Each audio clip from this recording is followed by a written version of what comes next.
Hello students, मैं पीयूष राजपूत और आपका अपना चैनल पीयूष कोचिंग क्लासेस। जैसे बच्चों हम अपने प्रीवियस ईयर के क्वेश्चंस को कर रहे हैं, तो सॉलिड स्टेट के हमने स्टार्ट किए थे और हमने 25 क्वेश्चंस कंप्लीट कर लिए थे। उसी को आगे बढ़ाते हुए अब नेक्स्ट क्वेश्चन हम स्टार्ट कर रहे हैं 26 से। तो देखते हैं बच्चों 26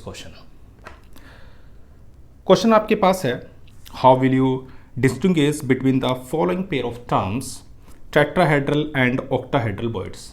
बॉइड्स सबसे पहले देखते हैं बॉइड्स क्या है। बच्चों बॉइड्स होता है स्पेस यानी खाली, यानी कि आपने जो यूनिट सेल थी उस यूनिट सेल में constituent particles like atoms, molecules और आयंस को अरेंज किया, तो उनकी जो खाली स्पेस है, एम्प्टी स्पेस है बच्चों, उसी को हम क्या बोल रहे हैं, बॉइड्स। ठीक है, तो सबसे पहले देखते हैं टेट्राहेड्रल। तो आपके पास नाम से ही बताया जा रहा है टेट्रा, टेट्रा मीन्स होता है चार, तो टेट्राहेड्रल बॉइड्स सबसे पहले देखते हैं, यानी कि एम्प्टी स्पेस, एम्प्टी या आप बोल सकते हो वैकेंट स्पेस ज़्यादा अच्छा रहेगा, यानी कि vacant space among the four, vacant space among the four spheres having tetrahedral arrangement,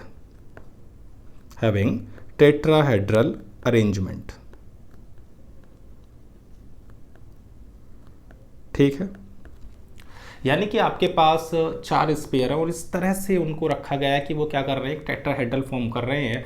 तो उनका जो एम्प्टी यानी वैकेंट स्पेस है बच्चों, उसी को हम बोल रहे हैं टेट्राहेड्रल बॉइड्स। ऐसे आपको कि आपके पास एक एटम हो गया, ये उसके पास दूसरा एटम है, ये आपका तीसरा एटम है, और ठीक इसके ऊपर आपने एक चौथा एटम रख दिया है।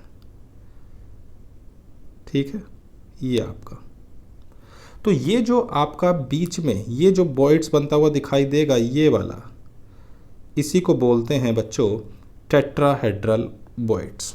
क्लियर है इतनी बात? चलो बच्चों अब आते हैं ऑक्टाहेड्रल पर, ऑक्टाहेड्रल बॉइड्स। तो बच्चों ऑक्टाहेड्रल बॉइड्स आपका कुछ ऐसे समझ सकते हैं कि आपने दो इक्विलेटरल ट्रायंगल्स को लिया और उनकी अपोजिट एपेक्स में रख दिया। ठीक है ना, कुछ ऐसे,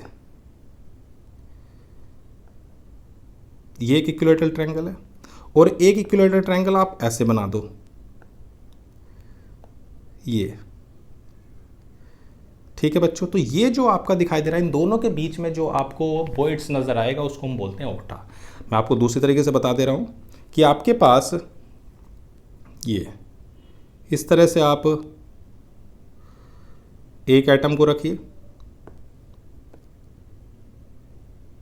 ठीक है, ये आपका दूसरा हो गया,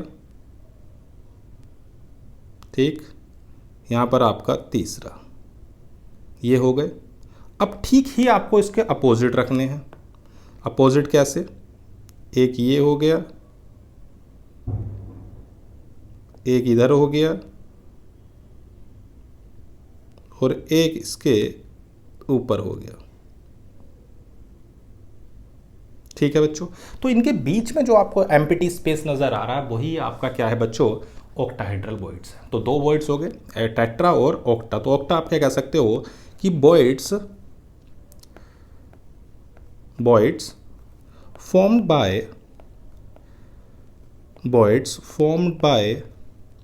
two equilateral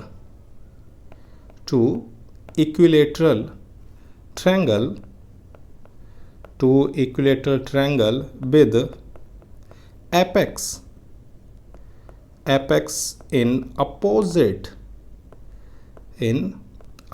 direction, उसे हम बोलते हैं बच्चों क्या, ऑक्टाहेड्रल बॉइड्स। क्लियर है इतनी बात? तो भाई आपके पास टेट्राहेड्रल बॉइड्स क्या हो गया, जो बन रहा है इस तरह से कि आपने चार स्फेयर्स लिए हैं और वो आपकी एक टेट्राहेड्रल अरेंजमेंट फॉर्म करता है, तो उनके बीच में जो भी एम्प्टी स्पेस है वो टेट्रा है। ऑक्टा में क्या है कि दो आपने इक्विलेटरल ट्रायंगल लिए लेकिन उनकी एपेक्स को अपोजिट रखा है, तो जो भी बॉइड्स फॉर्म होगा उसे बोलते हैं ऑक्टा। दोनों बात क्लियर होगी? चलो बच्चों देखते हैं अगला क्वेश्चन। कह रहा है any compound AB2, possess CaF2 type crystals. Write the coordination number of A2 plus and B minus ions in crystal Ab2. ठीक है बच्चों, यानी कि आपके पास CaF2, देखो बच्चों जो CaF2 होता है, ये CaF2 की ज्योमेट्री जो है, यानी आपके पास जो स्ट्रक्चर है वो CCP या आप इसे कह सकते हो FCC होता है। यानी कुछ ऐसे समझ लीजिए आप FCC, ये आपका एक FCC अरेंजमेंट है। इसमें आपको कॉर्नर्स पर नज़र आ रहे होंगे, ये जो है कॉर्नर्स पर रखे हुए हैं और ये आपके जो है वो फेस पर रखे हुए हैं। तो आपका जो भी Ca2 प्लस हैं, Ca2 प्लस, वो आपके कहाँ पर होते हैं? एक तो कॉर्नर्स पर होते हैं और फेस पर होते हैं। कॉर्नर्स और फेस पर यहाँ पर अरेंज किया गया है इनको। कहाँ पर? कॉर्नर और फेस पर। कॉर्नर अगर आप फेस पर अगर रखोगे तो नंबर ऑफ एटम्स जो होंगे बच्चों इसके कितने हो जाएंगे? तो नंबर ऑफ एटम्स की अगर बात करें तो देखो कॉर्नर्स पर जो होते हैं वो 8 1/8 और ये 6 1/2। जो कोने पर होता है उसका कॉन्ट्रीब्यूशन 1/8 होता है, जो फेस पर होता है उसका कॉन्ट्रीब्यूशन हाफ होता है। क्लियर है इतनी बात? तो कितने नंबर ऑफ एटम्स हो गए बच्चों? तो ये नंबर ऑफ एटम्स आपके 4 हो गए।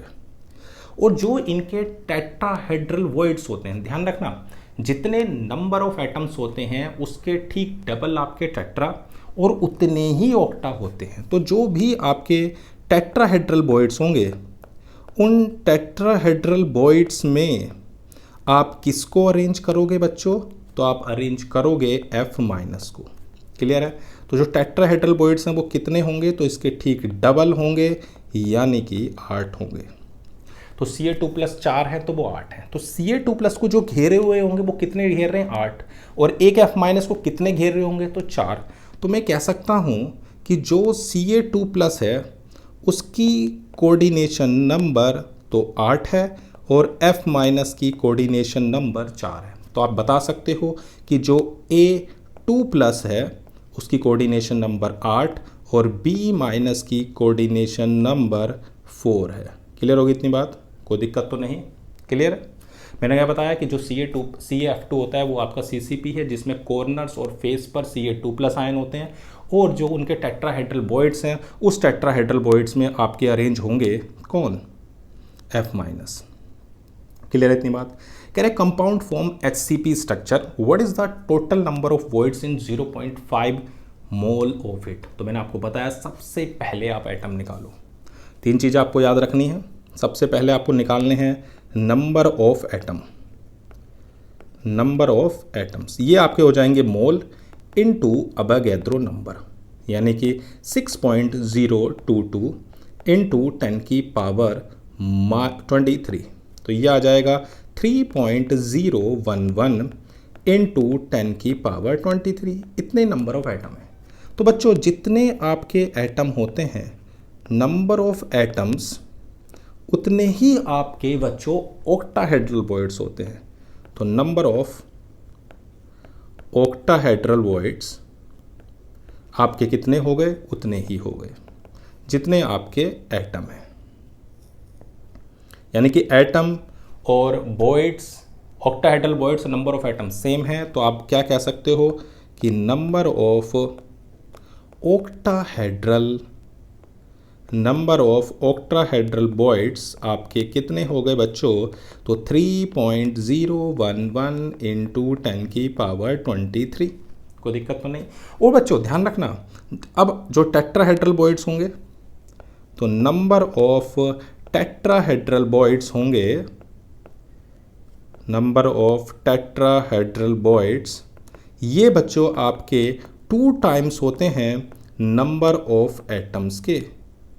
कोई दिक्कत तो नहीं है कि जितने भी आपके टेट्राहेड्रल वॉइड्स हैं वो नंबर ऑफ एटम्स निकालो, उसको डबल कर दो तो कितने आएंगे?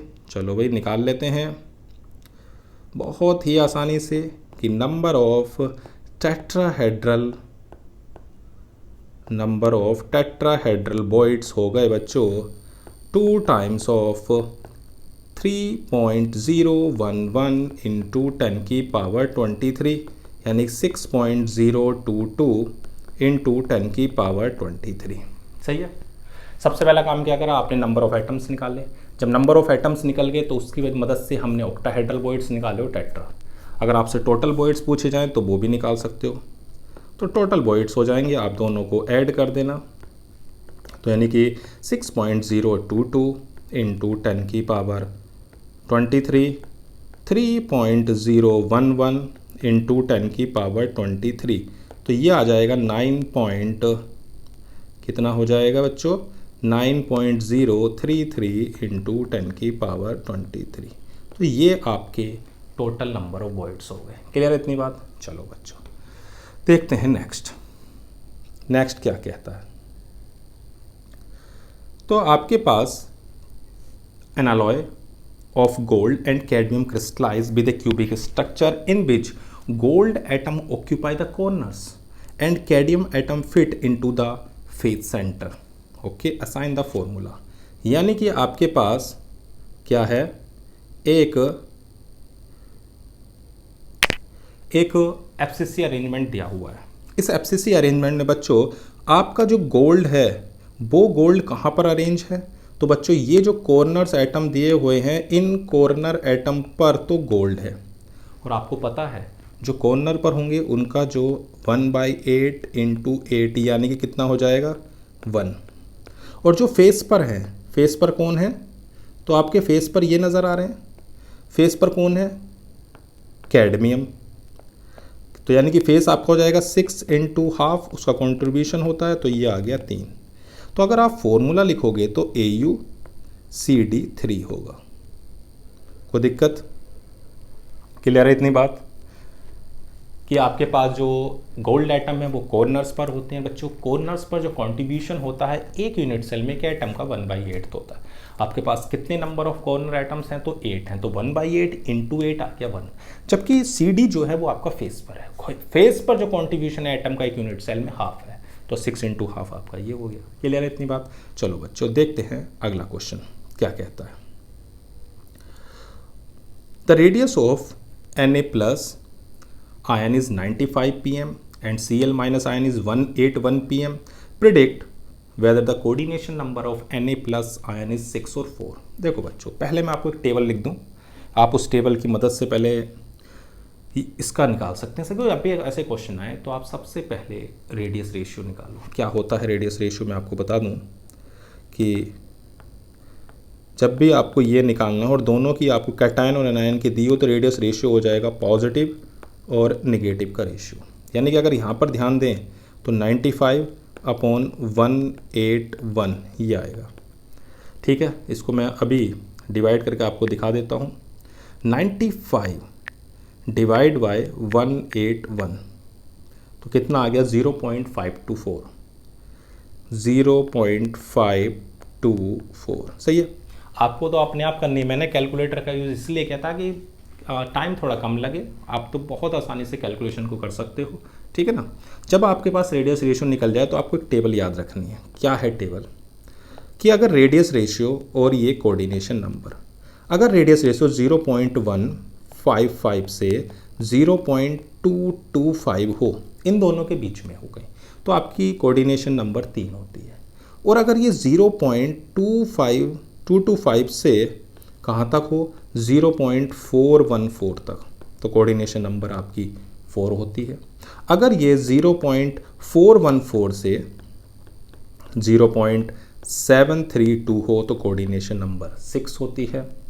और 0.732 से अगर 1 हो तो बच्चों कोऑर्डिनेशन नंबर 8 होती है। अब देखो ये किस में लाई कर रहा है, तो बच्चों ये लाई कर रहा है इस रेंज में, हाँ या ना। तो जो कोऑर्डिनेशन नंबर है बच्चों वो क्या हो जाएगी 6। कोई दिक्कत तो नहीं? क्लियर है इतनी बात? तो मैंने क्या बताया कि आपको सबसे पहले रेडियस रेशियो निकालना पड़ेगा, और अगर रेडियस रेशियो एक बार निकल जाता है तो बहुत आसानी से आप कोऑर्डिनेशन नंबर निकाल सकते हो। ठीक है ना। चलो बच्चों देखते हैं नेक्स्ट क्वेश्चन क्या कहता है। Express the relationship between atomic radius and edge length in BCC unit cell. ठीक है, यानी कि आपके पास एक BCC यानी कि बॉडी सेंटर्ड क्यूबिक अरेंजमेंट दिया हुआ है। तो इसमें होता क्या है, बॉडी सेंटर्ड में आपका जो यूनिट सेल है, देखो बच्चों ये आपके पास है, इसमें आपके सभी कॉर्नर्स पर एटम रखे हुए हैं और एक जो होता है वो रखा हुआ होता है कहाँ पर, बिल्कुल बॉडी सेंटर पर। ये जो आपके पास लेंथ दे रखी है बच्चों, वो लेंथ, ये जो लेंथ है ये ए है। इसे अगर मैं ए, बी और सी मान लूँ तो सबसे पहले आप निकाल लो ए सी। ये कैसे निकालोगे, तो इसमें अगर आप पाइथागोरस लगाओ तो ये हो जाएगा ए सी का square is equal to a b का स्क्वायर प्लस बी सी का स्क्वायर। तो ये क्या आएगा, a square plus a square यानी कि 2a स्क्वायर। तो बच्चों ए सी की वैल्यू क्या आ गई, √2a। सही है, मतलब आप मेन क्या निकालना चाह रहे हैं, आप निकालना चाह रहे हो बॉडी डायगोनल, जो क्यूब का डायगोनल होता है वो। यानी कि मैंने ए सी निकाल दी। अब आप सोचो इस वाले पॉइंट को, ये जो है इसको मैंने ई मान लिया, यानी कि आपके पास ए सी है, आपके पास ये भी है सी ए, और आपको निकालना है ए ई। ये तो अगर आप इस वाले ट्रायंगल में लें, किस वाले ट्रायंगल में बच्चों, इन ए सी ई में, तो ए ई का square is equal to A c का स्क्वायर प्लस सी ई का स्क्वायर, यानी कि √2a का स्क्वायर प्लस a का स्क्वायर यानी कि 3a का स्क्वायर। तो बच्चों आपके पास जो ए ई आएगी वो क्या आ जाएगी, √3a। हाँ है ना, क्लियर है इतनी बात कि सबसे पहले ए सी निकाला, ए सी की मदद से हमने ए ई निकाल लिया। जो बच्चों आपको ये ए ई नज़र आ रही है, कुछ ऐसे है। कैसे, आपके पास ये कुछ इस तरह से दिए होंगे, एक एटम ऐसे है, ये जो कॉर्नर पर रखा हुआ, जो बीच में रखा हुआ वो भी आपका कुछ ऐसे होगा, ठीक है, और दूसरे कॉर्नर्स पर भी आपको एक ऐसा रखा हुआ दिखाई दे रहा। अगर आप इसको देखो तो ये आपकी ए और ये आपका ई, यानी कि आर आर आर आर। तो यहाँ से यहाँ तक की जो डिस्टेंस है वो कितनी है, 4r। तो आपके पास जो ए ई है वो 4r है, यानी कि आपके पास जो ये कॉर्नर वाले हैं तीनों आपके क्या हो रहे होंगे, ये वाला, ये और ये तीनों टच हो रहे होंगे, जिसको मैंने इस तरह से दिखाया है। और आपके पास जो रिलेशन आ जाएगा वो आ जाएगा 4r is equal to √3a।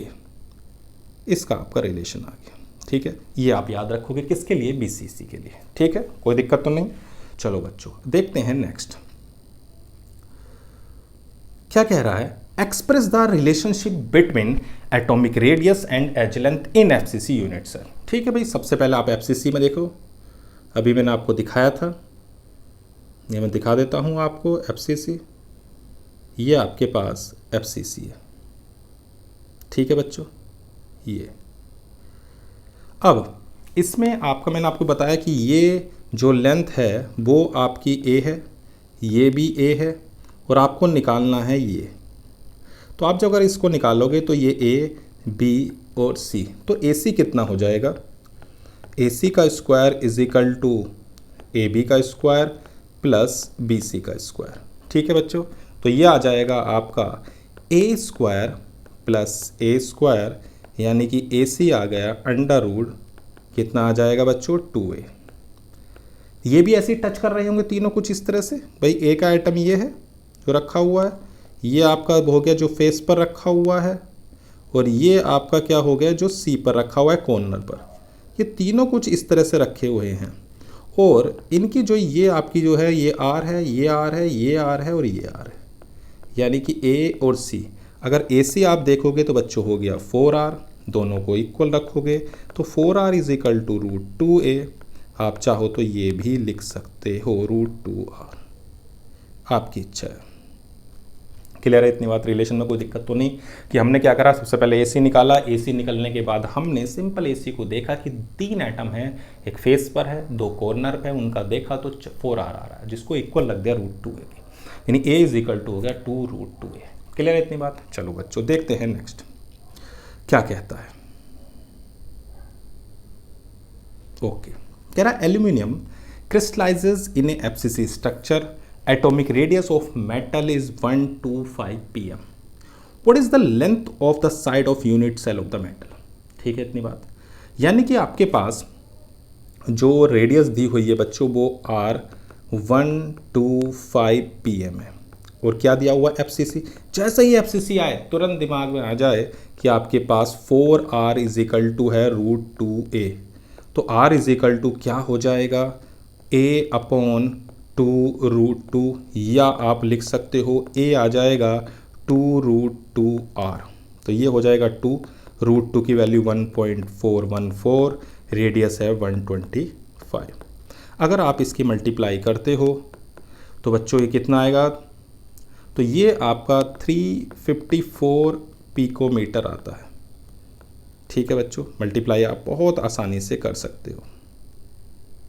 ठीक है, सिंपल आपको रिलेशन याद रखने, जैसे ही BCC आए √3a is equal to 4r, जैसे ही FCC आए √2a is equal to 4r, और सिंपल क्यूबिक आए तो a is equal to 2r। ये तीनों याद रखो, फटाफट क्वेश्चन बनेंगे। चलो बच्चों आगे बढ़ते हैं। कह रहा है calculate the packing efficiency of a metal for a simple cubic lattice. ठीक है भाई, पैकिंग इफिशियंसी क्या है, पैकिंग इफिशियंसी। तो बच्चों आपका जो यूनिट सेल होती है उसमें जो आपने एटम्स को रखा, वो एटम कितना परसेंटेज पार्ट ऑक्यूपाई कर रहा है, उसी को बोलते हैं पैकिंग इफिशियंसी। तो पैकिंग इफिशियंसी हो जाएगी Z into volume of atom upon volume of unit cell, volume of unit cell into 100। सही है। अब आपके पास है सिंपल क्यूबिक। ठीक है, अगर आपके पास सिंपल क्यूबिक है, सिंपल क्यूबिक का मतलब आपको पता ही है सिर्फ और सिर्फ कहाँ पर होते हैं, कॉर्नर्स पर होते हैं। ठीक है बच्चों, तो कहाँ पर हैं, सिर्फ आपके कॉर्नर्स पर हैं। इस तरह से आपका है। तो यानी कि ये जो आपको दिखाई दे रहा है इसे A मान लेते हैं और इसे B। ये जो है आपकी A है। ठीक है, कुछ इस तरह से होगा कि एक एटम ये है, दूसरा एटम ये है, और ये आपकी R। तो ये हो गया आपके पास A is equal to 2R। सही है। अब रख दो पैकिंग इफिशियंसी, Z हो गया 1, आपको पता ही है कॉर्नर्स पर 8 इंटू 1/8 यानी कि 1 आता है। वॉल्यूम ऑफ हमारे पास कितना हो जाएगा, 4/3 πr³ अपॉन 2r³ इंटू 100। कोई दिक्कत तो नहीं। 4/3 πr³ 2r³ कितना हो जाएगा बच्चों, तो ये आ जाएगा आपका 8r³ इंटू 100। r³ से r³ कैंसिल, 4 से हो जाएगा ये 2, तो ये क्या आ जाएगा बच्चों, π/6 इंटू 100। अगर इसे आप सिंप्लीफाई करते हो तो 3.14 इंटू 100 अपॉन 6, तो ये सोल्व करके आता है 52.4%। क्लियर है इतनी बात। पैकिंग इफिशियंसी क्या होती है, मैंने आपको बताया कि उस यूनिट सेल में कितना परसेंटेज पार्ट वो एटम ऑक्यूपाई कर रहे हैं, उसको बोल रहे हैं पैकिंग इफिशियंसी। क्लियर है इतनी बात। चलो बच्चों देखते हैं नेक्स्ट क्या कहता है। कह रहा है chromium metal crystallizes in a body centered cubic lattice, the length of cell edge is found to be 287। दो चीज़ें दिमाग में आ रही हैं, BCC और 287। BCC सुनते ही आपके दिमाग में क्या आना चाहिए बच्चों, जैसे ही BCC सुना आना चाहिए √3a is equal to 4r, और आपके पास A गिवन है 287 pm, रेडियस आपकी पूछी है, तो √3a अपॉन 4 वैल्यू रख दो 1.732, ए आपके पास है, 4 से आप डिवाइड कर देना, तो इसकी बच्चों रेडियस आ जाएगी, चलो देख लेते हैं कितनी आती है, तो 1.732 इंटू 287। ठीक है, और डिवाइड बाय 4, तो ये आ गई 124.27। चलो भाई 124.27 pm। क्लियर है इतनी बात, कोई दिक्कत तो नहीं। चलो बच्चों पढ़ते हैं आगे, कोई दिक्कत आनी भी नहीं चाहिए, बहुत आसान है। आपको अगर फॉर्मूले पता है, केमिस्ट्री में कोई प्रॉब्लम नहीं आती न्यूमेरिकल्स में, अगर फॉर्मूले पता है और आप सही यूनिट्स कन्वर्जन पर ध्यान दें। ठीक है बच्चों देखते हैं। तो बच्चों आपका 36 क्वेश्चन क्या कह रहा है, the edge of the face centred cubic unit cell of aluminium is 404 pm।